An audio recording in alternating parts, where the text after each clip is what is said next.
Olá!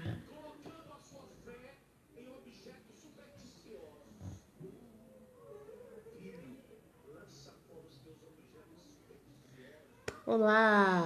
Deus abençoe sua vida. Estamos aqui mais uma quarta-feira abençoada por Deus, porque temos sido assim presenteados com a palavra de Deus todas as quartas-feiras aqui às 21 horas. Para mim tem sido assim uma alegria imensa poder compartilhar daquilo que Deus colocou na nossa vida e também receber de vocês aquilo que o Senhor tem feito na vida de cada um. Alguns de vocês têm me contatado, têm passado as mensagens, e eu estou muito feliz porque a quarentena me deu boa noite, me deu essa grande graça de poder iniciar essas lives às quartas-feiras e tem sido assim maravilhoso. Graças a Deus tem sido assim rico para mim e rico também para quem está acompanhando.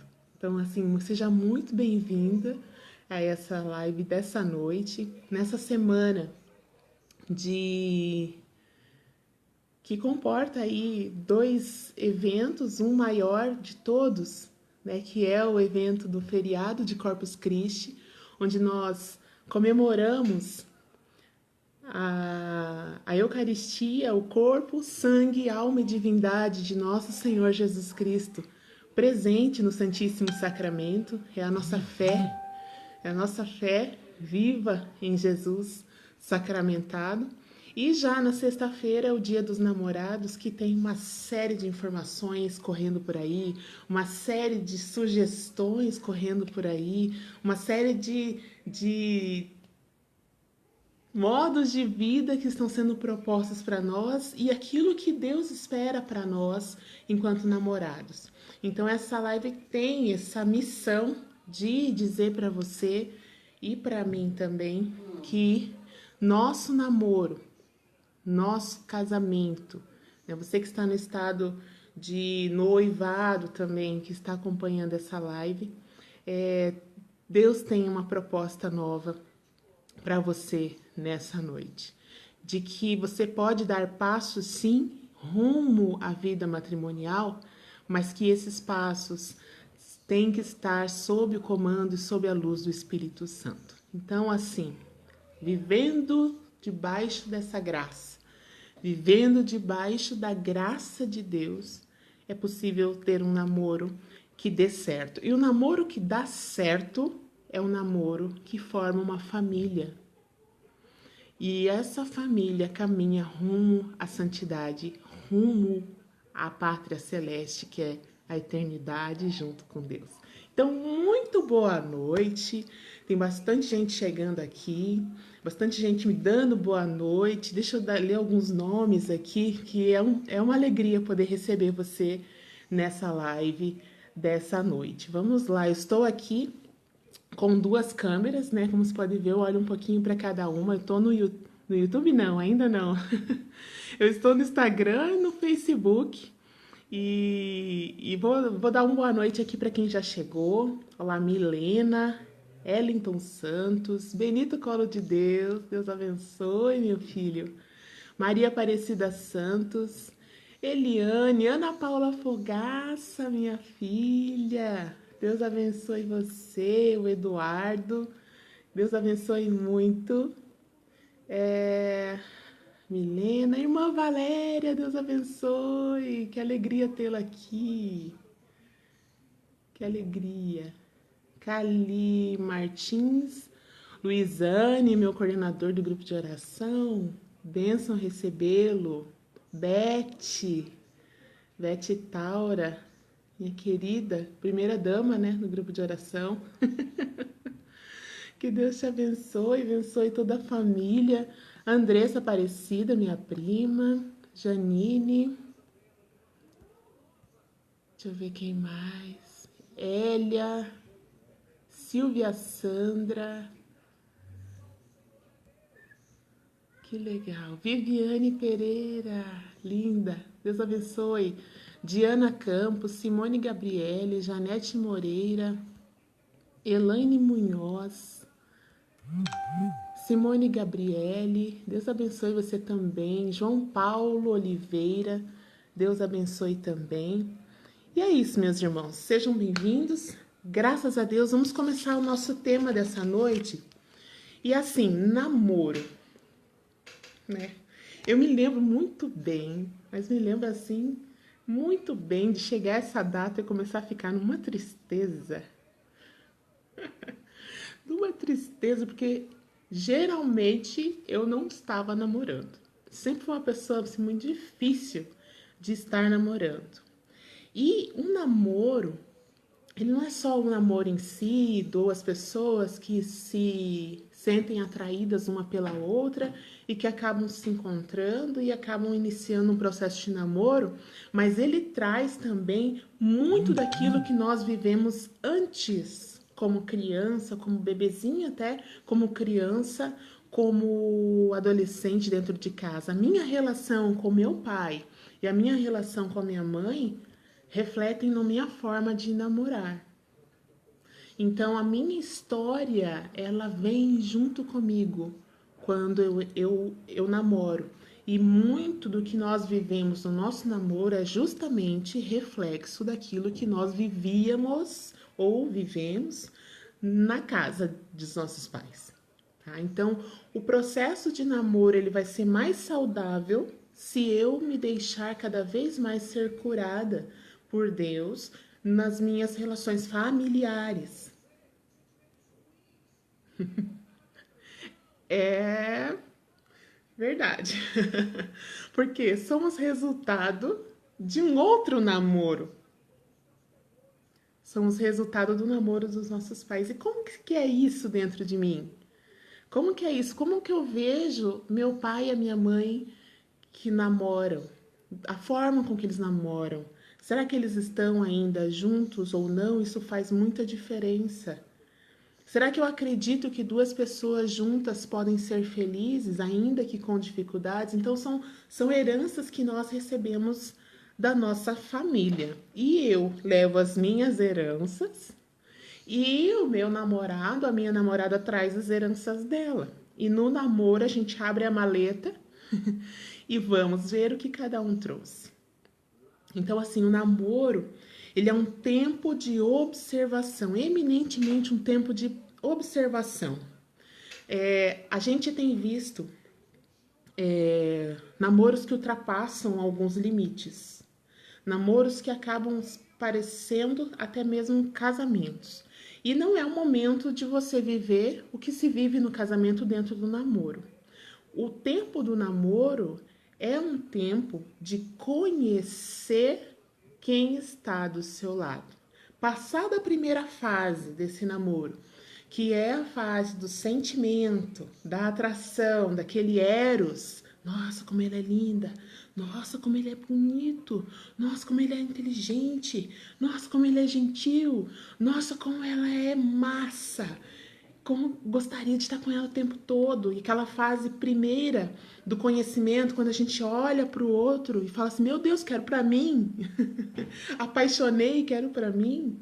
Passada a primeira fase, que é a fase desse sentimento todo, dessa paixão toda, vem a segunda fase, que é tudo aquilo que era grande demais, tudo aquilo que era imenso, porque ele é muito bom para mim, porque ela é muito boa para mim, começa a voltar à escala normal, onde a gente vê, poxa, ele tem alguns defeitos, ele tem algumas lacunas, ele tem alguns sofrimentos.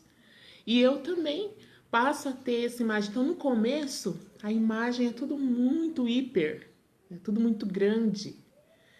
E conforme o tempo passa, a gente observa, a gente faz as nossas incertas, né? A gente lança algumas iscas em que a gente começa a colher algumas percepções de quem é de fato quem está do meu lado. Não aquilo que eu imaginei quando vi, né? Quando eu vi o meu namorado, né? Quando vi aquele menino, aquele homem, ou você que é homem que está acompanhando, que viu aquela mulher e imaginou que ela era maravilhosa, que ela era perfeita, que era linda demais e tal.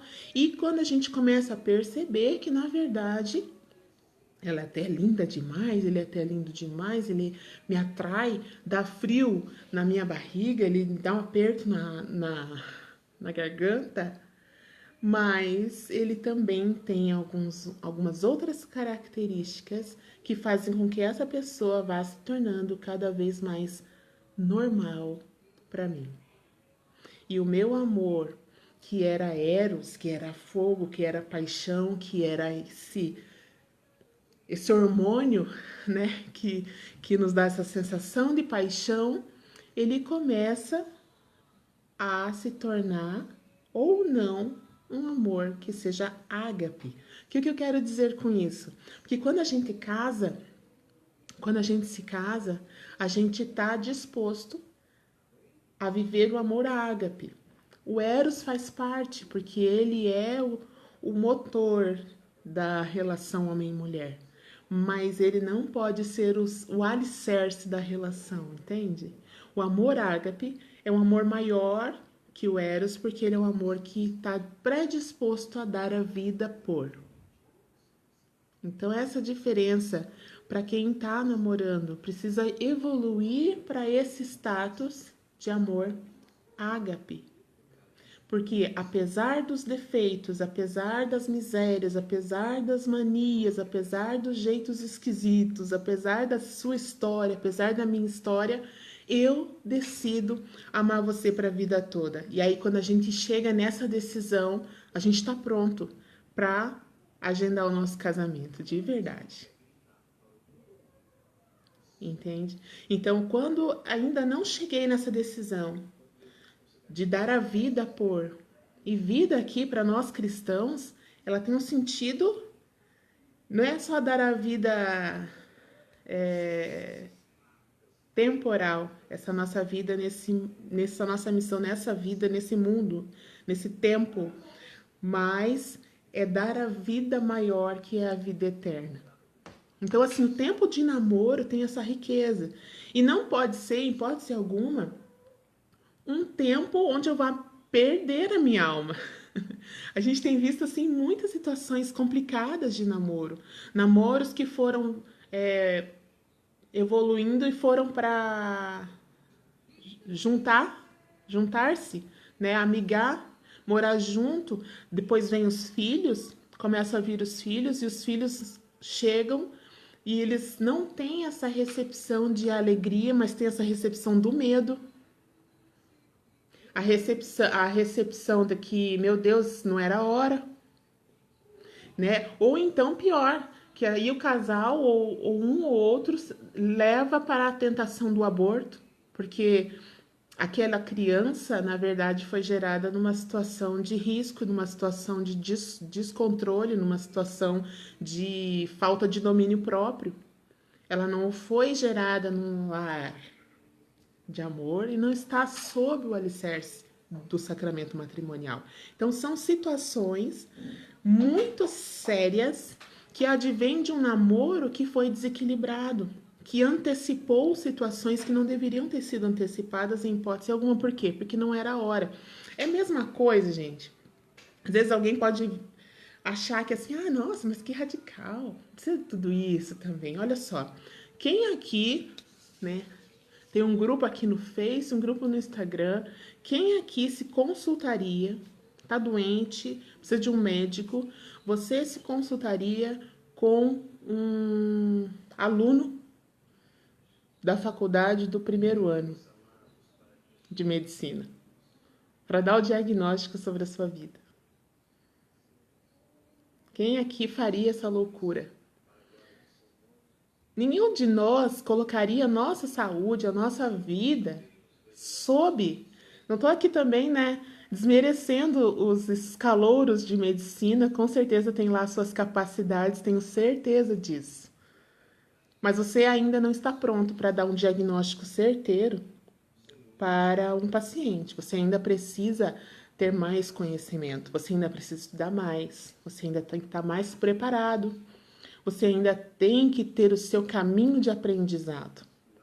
Por que então que nós achamos que namorando nós podemos fazer sexo? Por que que nós namorando, nós podemos dormir com a pessoa com quem a gente está namorando? Por que que então namorando a gente acha que tá tudo bem, tá tudo normal? Não é essa a vontade de Deus ao nosso respeito. Deus quer que nós percorramos os passos do nosso amadurecimento sentimental, de modo que quando chegarmos no casamento, assim como quando esse jovem chega na sua formatura e ele pode vestir aquela roupa, aquela beca, pegar o seu diploma e dizer: sou médico, sou engenheiro, estou preparado para exercer a minha profissão. Da mesma forma, Deus quer que nós, passando pelas fases do namoro, as dificuldades que cada fase tem, os desafios que cada fase tem, as alegrias que cada fase tem, ao chegar ao altar, que é muito maior do que uma formatura profissional, né? O altar, ele representa ali todo o sacramento e a presença de Cristo que vai comigo formar uma família, juntamente com meu noivo, né? Com meu futuro esposo.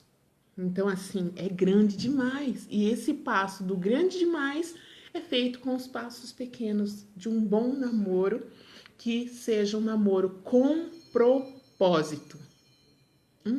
Essa palavra é maravilhosa.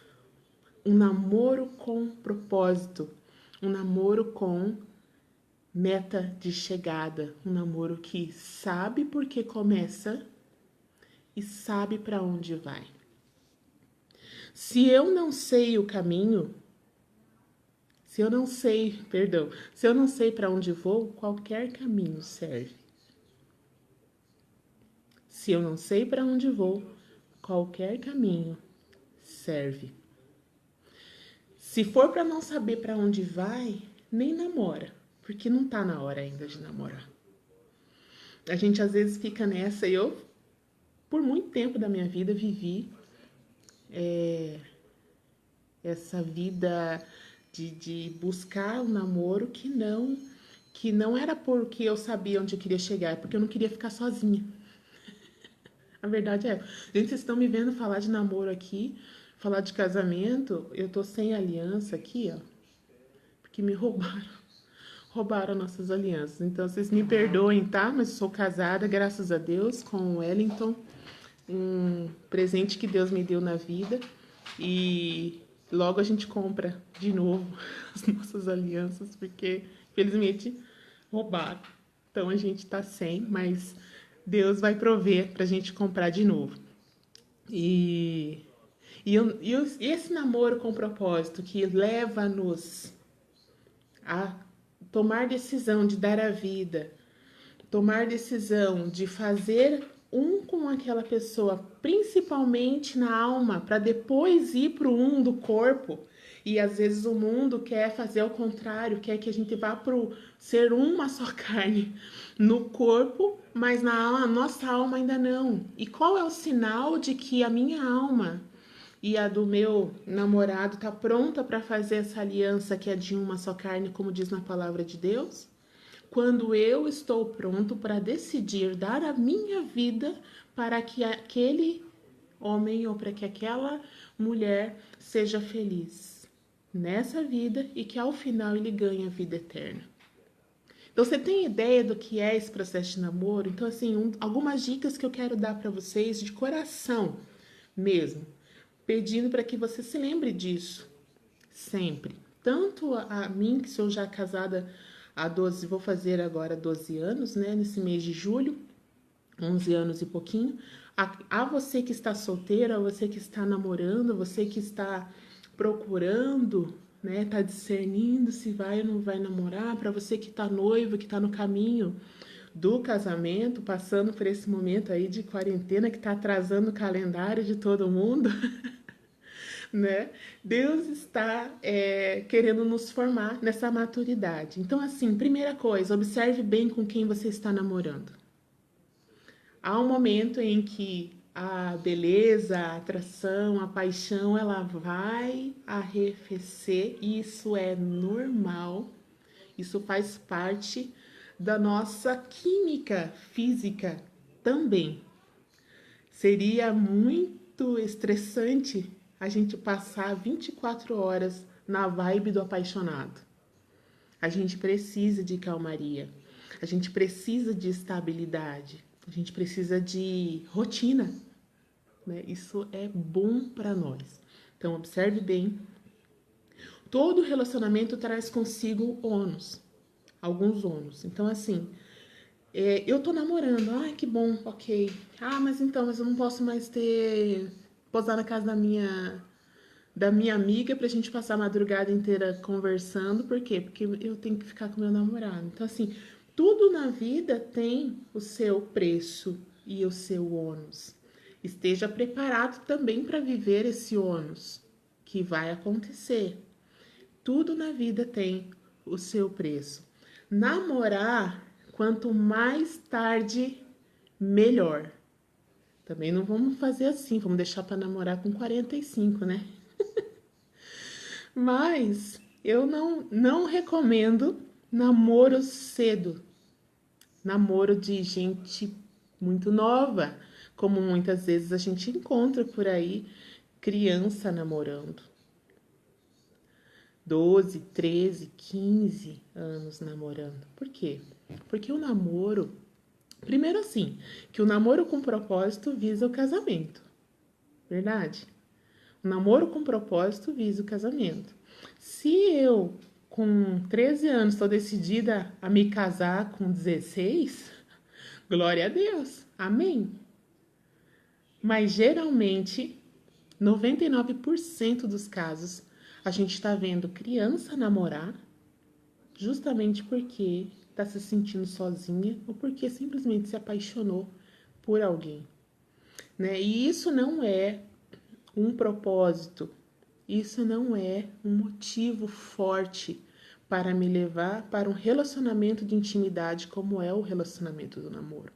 O namoro é um relacionamento de intimidade, não como um casamento, mas ele é o início de um relacionamento que pode levar a uma intimidade tão grande a ponto da gente se tornar uma só carne. Isso é sério demais. Então, não tenha pressa de namorar. Não tenha pressa de logo achar alguém porque eu preciso, porque eu preciso, porque eu preciso. Não. Aproveita os primeiros anos aí da sua juventude. Vai estudar, vai fazer esporte, vai fazer curso de teologia, vai aprender as coisas de Deus, vai fazer amizade com um monte de gente que você puder, relacionamentos que façam bem para você, que façam bem para seu crescimento enquanto gente. Amém? E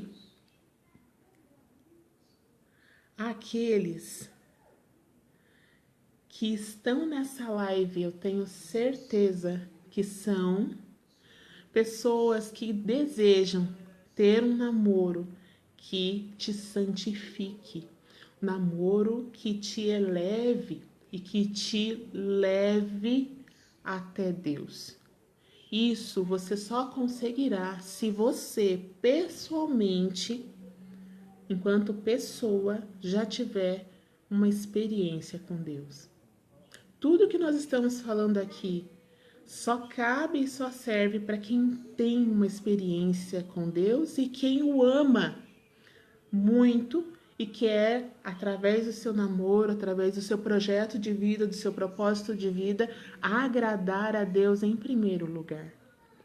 Então aqui, nossa, nessa semana de Dia dos Namorados, nossa, vou dar minha prova de amor no dia 12, vou, né, motel e tal. Não, amado.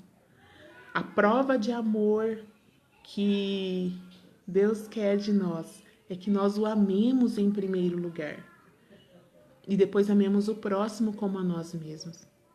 Que o nosso namoro, nosso noivado e nosso casamento seja um ambiente onde eu possa amar a Deus sobre todas as coisas e que eu possa amar meu próximo, né? No meu caso, meu próximo mais próximo é o meu marido, que eu possa amá-lo como eu amo a mim mesmo. E eu não quero perder a minha salvação. Eu não quero perder de maneira alguma o céu que Deus tem preparado para mim, que Nossa Senhora está me esperando lá. E da mesma forma que eu não quero perder, eu não quero que o meu marido perca. Então, essa é a seta que conduz as decisões do meu namoro. Então, assim, o namoro na primeira fase, ele é a fase do sentimento. Na segunda fase, é a fase do conhecimento, onde eu vejo que não era tudo aquilo que eu imaginava quando estava no início, mas que aquela obra de arte que está na minha frente, ela tem as suas rachaduras, ela tem suas emendas, ela tem os seus quebradinhos muitas vezes, mas que isso faz com que ela seja bela também. E que ninguém é perfeito, a começar de nós. Verdade ou não é? A começar de nós. E na terceira fase do namoro é a fase onde as crises chegam e a gente esfria um pouco o sentimento. Por quê? Porque a gente começa a falar de realidade. Amém? A gente começa a falar de realidade. Então a gente esfria e isso é natural. E muitos namoros nessa fase do esfria é que tomam a decisão de terminar ou tomam a decisão de prosseguir. E essa terceira fase é a fase da decisão. Conheço bem, sei quem é, sei das manias, sei do jeito, sei das qualidades, sei dos destemperos. E eu decido amar apesar de tudo isso. É aqui que está a fase da decisão de dar certo com essa pessoa. E Deus age no nosso livre-arbítrio. Por que eu tô falando isso? Porque às vezes fica aquela ilusão de que Deus escolheu alguém para mim. Eu por muito tempo vivi perguntando para Deus onde estava aquele que ele tinha escolhido para mim. Deus coloca pessoas e provê que a gente encontra as pessoas que têm que participar da nossa vida. Mas quem escolhe o namorado, o noivo e o marido, no caso dos homens aí, a namorada, a noiva e a esposa, quem escolhe é você. A decisão é sempre nossa, porque Deus nos dá o livre-arbítrio. Deus colocou o meu marido na minha vida, num processo de amizade, depois de namoro, mas o tempo foi passando e eu fui me decidindo que eu gostaria de ter uma família com ele. E com o tempo ele também foi decidindo que queria ter uma família comigo. E nós, juntos, decidimos na liberdade que o livre-arbítrio nos concede, e isso é graça de Deus, nessa liberdade de decidir sim estar um com o outro até que a morte nos separe. Na saúde e na tristeza, na alegria, na tristeza, na saúde e na doença, perdão, todos os dias da nossa vida, até que a morte nos separe. Então, assim, Deus vai colocar a pessoa assim para nós, mas a decisão de escolha é sempre nossa. E nessa terceira fase é a fase da decisão. É a fase onde eu escolho se desejo ou não. E aí, decidindo sim, vamos para a quarta fase, que é a fase de formar a identidade do casal. Nessa fase, a gente começa a compreender tudo aquilo que nos aproxima e que nos liga e que nos fortalece, e tudo aquilo que nos dissolve. E essa fase rica demais, porque aqui, passando por essa fase, nós estamos prontos para dar o quinto passo, que é o passo definitivo, que é o passo do noivado. Há casais que já tomaram a decisão na primeira fase, a fase dos sentimentos, e casaram, e que depois de casados, aí vão se conhecer, aí vão ter as crises, aí sim vão formar a identidade do casal. e que depois vão sentir falta de terem vivido essa fase numa fase anterior. Então, assim, o namoro tem que ser esse tempo rico e que vai demandar de mim e de você muito investimento, até mesmo financeiro, até financeiro, de vida inteira, né? E que é um investimento. Por isso, assim, não tenha pressa, não tenha afobação, saiba conviver com você mesmo enquanto você tá sozinho, enquanto você tá solteiro, quando você tá solteira. Né? Porque a pessoa que é feliz, ela é feliz ela. Não precisa de um outro para vir fazer ela feliz. Se hoje você tá sozinho, tá se sentindo infeliz e acha que é por falta de ter alguém, repensa um pouquinho algumas prioridades na sua vida. Porque a nossa felicidade não pode estar dependendo da presença de outro. Da presença do outro, do que faz o outro. Se a gente faz assim, dessa maneira, a gente acaba ou escravizando o outro, ou a gente acaba se tornando escravo do outro, né? E não é saudável viver dessa maneira. A única dependência que eu e você temos que ter é de Deus. E de mais ninguém. Dependência, não é legal. Amém, gente?